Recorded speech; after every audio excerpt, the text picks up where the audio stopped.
Good evening to Dr. Ujila, and I'm Kirumana Vasu. And my other group mates for this group video assignment is actually one Faris, Salman, and also Zhang.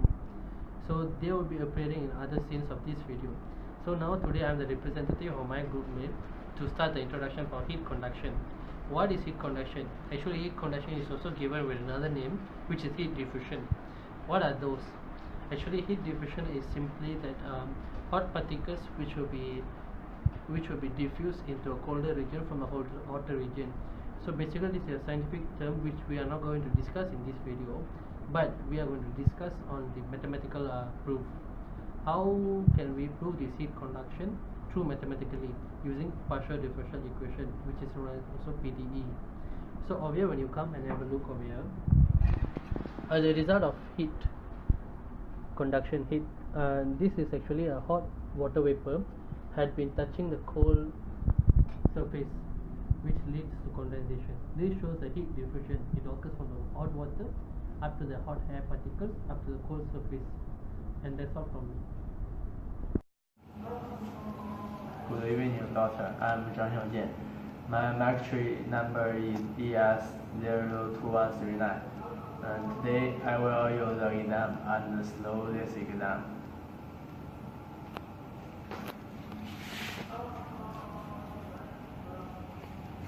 For this exam,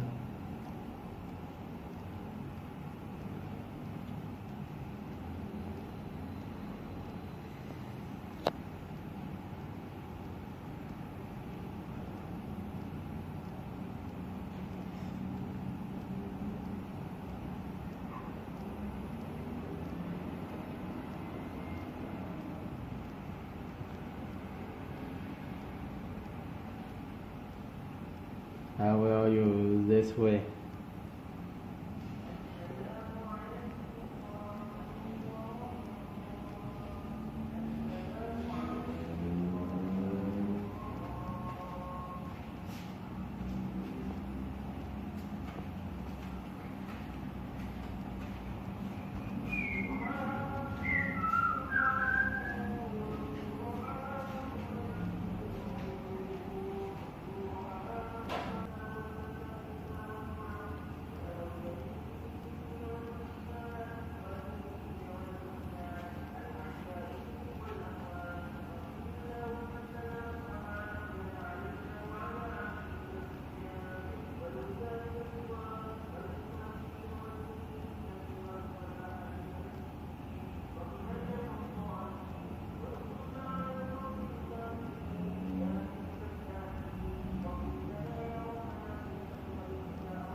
So we are assume lambda, and so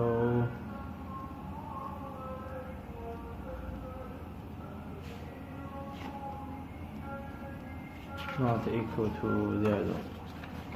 So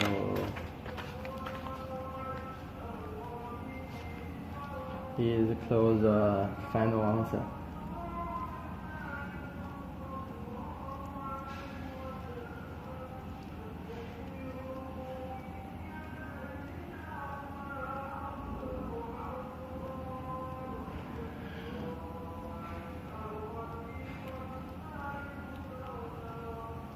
N equal to 1, 2, 3, 4, 5, 6, 7, 8, 9, 10.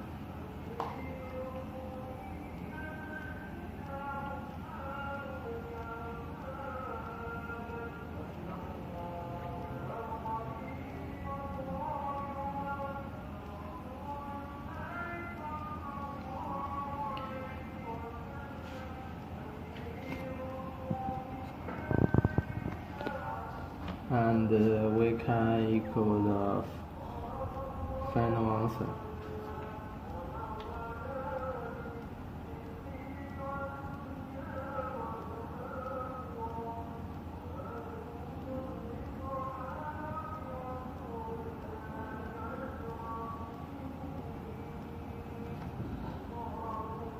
N equal to 1, 2, 3, 4, 5, 6, 7, 8, 9, 10, 11. So So that's all. My name is Salman bin Mohammad Salim, metric number 1948894. So today I will be presenting about partial differential equations and why we need to assume the values of lambda in order to get an actual solution. So in order to solve our partial differential equation on the heat equation, we need to assume values of lambda first, if not we can't get any solution. So the first step, we can actually assume three different values of lambda. The first one, if we assume that lambda is greater than 0, we will get this solution, which is phi x equals to c1 cosine square root of lambda x plus c2 sine square root lambda x. So that would be if we assume lambda is greater than 0. Now second, if we assume lambda is equal to 0, we get a shorter solution, which is phi x equals to c1 plus c2x.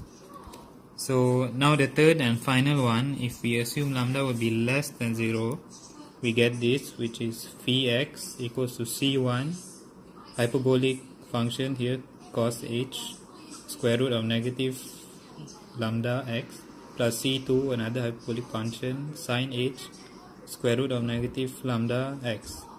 Okay, so for now I will continue what Salman already explained from the previous step. So for my step, I will continue from lambda equals to 0.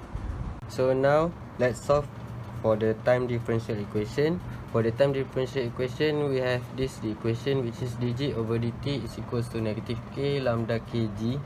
And note that even though we now know lambda, we're not going to plug it in quite yet to keep the mass to a minimum.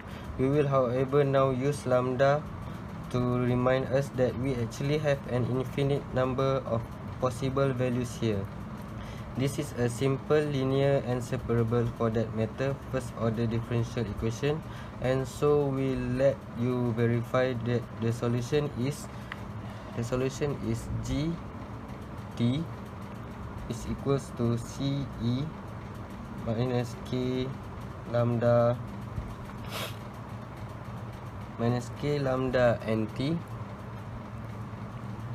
is equals to ce minus k n pi over l squared t. And then after that, we will know that we've gotten both of the ordinary differential equation solved. We can finally write down a solution. However, that we have in fact found infinitely many solutions, since there are infinitely many solutions. As an example, eigenfunction to the spatial problem. Our product solutions are then is u and xt is equals to bx sine n pi x over l e negative k n pi over l squared t, and the n value is equals to 1, 2, 3 and so on. So after that, we've denoted that the product solution u to acknowledge that each value of n will yield a different solution. Also note that we've changed the c in the solution to the time problem to b, to denote that the fact that it will probably be different for each value of n as well, and because we kept the c2 with the eigenfunction, we have absorbed it into c to get a single constant in our solution. Our group, I hope you will give our group a good mark. Thank you, Doctor.